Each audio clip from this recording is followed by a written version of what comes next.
Chapter 16. Sam. 42 degrees Fahrenheit.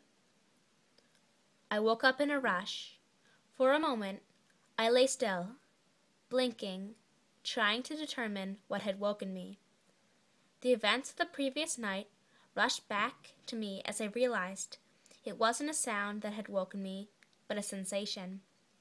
A hand resting on my arm. Grace had rolled over in her sleep, and I couldn't stop staring at her fingers resting on my skin. Here, lying next to the girl who had rescued me, my simple humanity felt like a triumph. I rolled onto my side, and for a while, I just watched her sleep. Long, even breaths that moved the flyaway hairs by her face. In slumber, she seemed uncertain of her safety, utterly unconcerned by my presence beside her. That felt like a subjectile victory, too.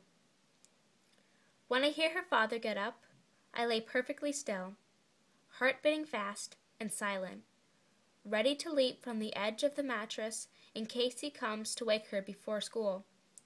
But he left for work in a cloud of juniper-scented aftershave that billowed toward me from under the door. Her mother left soon after, noisily dropping something in the kitchen and swearing in a pleasant voice as she shut the door behind her.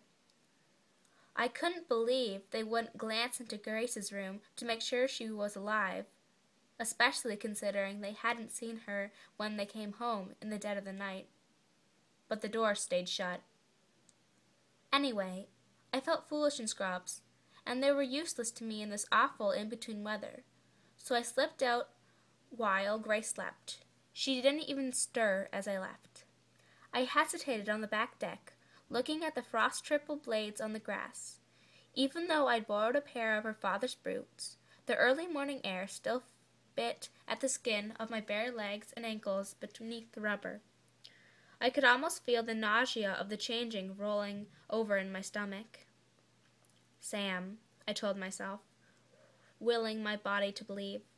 You're Sam. I need to be warmer.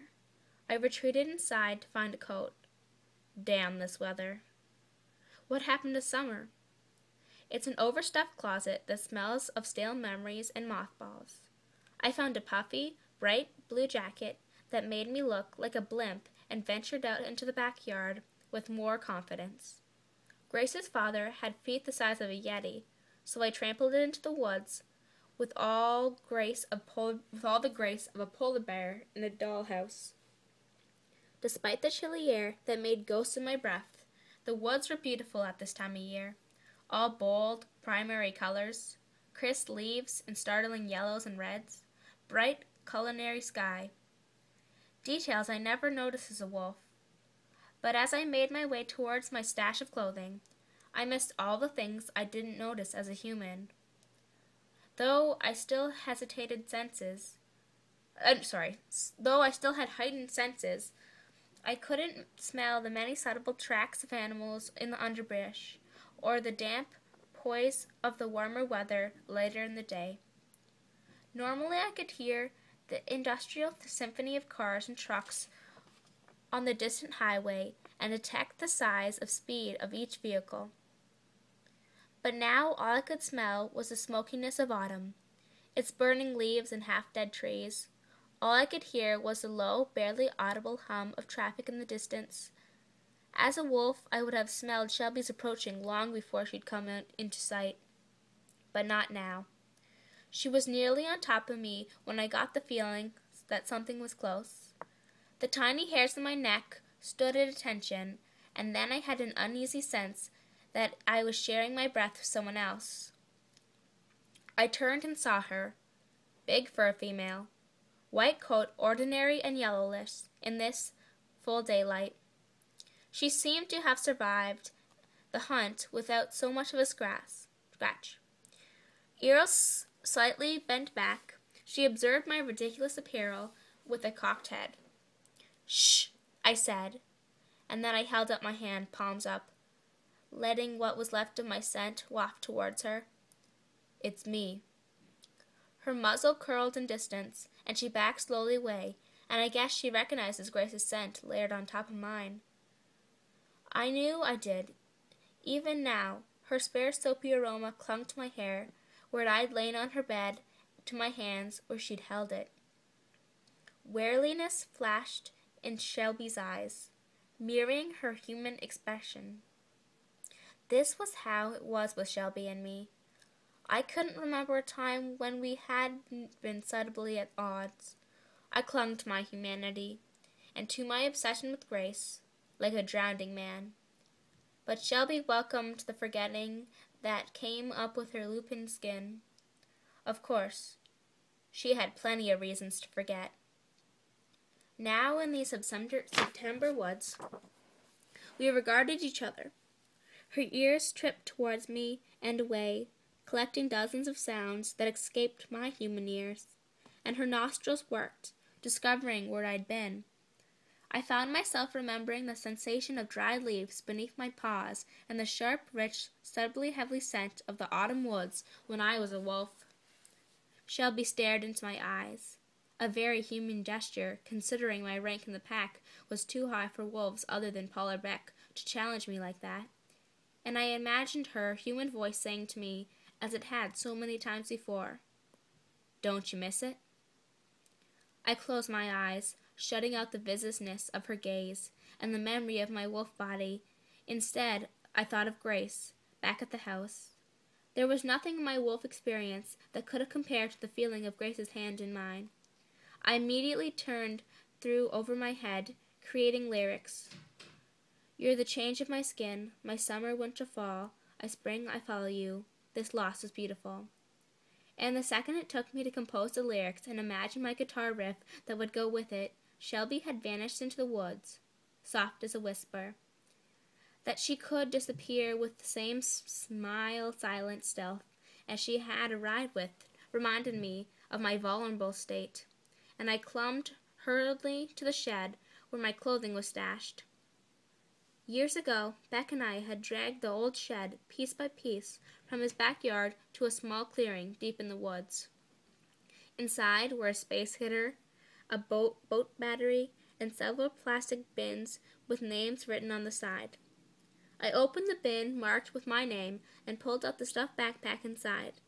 The other bins were loaded with food and blankets and spare batteries, equipped for holding up in the shack, waiting for the other members to change.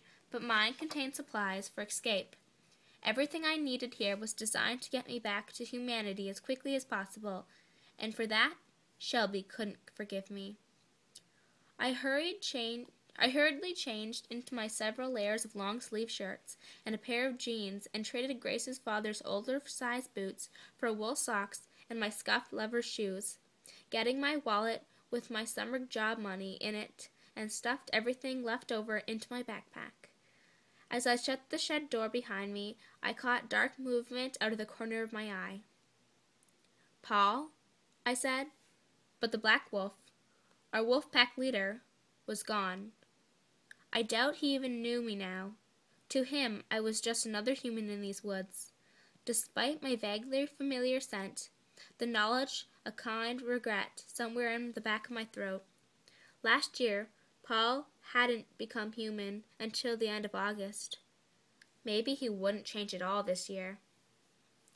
I knew my own remaining shifts were numbered too. Last year I had changed in June, a frighteningly huge jump from the previous year's shift in early spring, when there had been snow on the ground. And this year, how late would have I gotten my body back if Tom Copeler hadn't shot me? I didn't even really understand how being shot had given me back to my human form in this cool weather. I thought how frigid it had been when Grace knelt over me, pressing a cloth to my neck. It hadn't been summer for a long time. The brilliant colors of brittle leaves all around the shed mocked me then, evidence that a year had lived and died without me being aware of it. I knew with sudden chill certainty that this was my last year. To meet Grace only now seemed an intensely cruel twist of fate, but I didn't want to think about it. Instead, I jogged back to the house, checking to make sure Grace's parents' cars were still gone. Letting myself back in, I hovered outside the bedroom door for a second, then loitered for a long time in the kitchen, looking through the cabinets, even though I wasn't really hungry. Admit it, you're too nervous to go back in there. I wanted so badly to see her again, this iron-willed ghost that had haunted my years in the woods. But I was afraid, too, of seeing her face to face in the dimming light that might change things. Or worse, wouldn't change things. Last night, I'd been bleeding to death on her back deck. Anyone might have saved me. Today, I wanted more than saving. But what if I was just a freak to her? You're an abomination to God's creation. You're cursed. You're the devil. Where is my son? What have you done with him? I closed my eyes, wondering why, considering all these things I had lost, memory of my parents could be among them. Sam? I jerked my head, hearing my name. Grace called again in her room, barely above a whisper, wondering where I was. She didn't sound afraid. I pushed open her door and looked around the room. In the strong late morning light, I could see her now in the grown-ups' room. No leftover pink or whimsy stuffed animals for Grace, if she ever had them. Framed photographs of trees on the walls, all matching black frames with no frills, matching black furniture, all very square and useful looking. Her towel and washcloths tidily folded on top of the dresser next to another clock, black and white, all smooth lines. And then a stack of library books, mostly narrative nonfiction and mysteries, judging by the titles, probably alphabetized and organizing according to length. I was suddenly struck by how dissimilar we were. It occurred to me that if Grace and I were objects, we would be an elaborate digital clock, synced up with the world clock in London with the technical profession, and I'd be a snow globe, shaken in memories in a glass ball. I struggled to find something to say that wouldn't sound like getting of the greeting of a interspiced stalker. Good morning, I managed. Grace sat up, her hair frizzy on one side and flat against her head on the other, her dark eyes filled with open delight. You're still here. Oh, you have clothes. I mean, instead of scrubs. I went to get them while you were sleeping. What time is it? Oh, I'm really late for school, aren't I? It's 11. Grace groaned, then shrugged. You know what? I haven't missed class since I started high school. I got an award for it last year, and free pizza or something. She climbed out of her bed. In the daylight, I could just see how clingy the unbearably sexy camel top was. I turned away. You don't have to be so chaste, you know. It's not like I'm naked. Pausing in front of her closet, she looked back at me, in her expression canny. You haven't seen me naked, have you? No, my answer came back, distinctly rushed. She grinned at my lie and pulled some jeans from the closet floor. Well, unless you want to see me now, you better turn around. I lay down on the bed, face buried in the cool pillows that smelled of her. I listened to the rustling sound she made as she pulled on her clothing, her heart pounding 1,000,000 miles an hour. I sighed, guiltily, unable to contain a lie. I didn't mean to. The mattress groaned as she crashed onto it, her face close to mine. Are you always this apologetic? My voice was muffled by her pillow.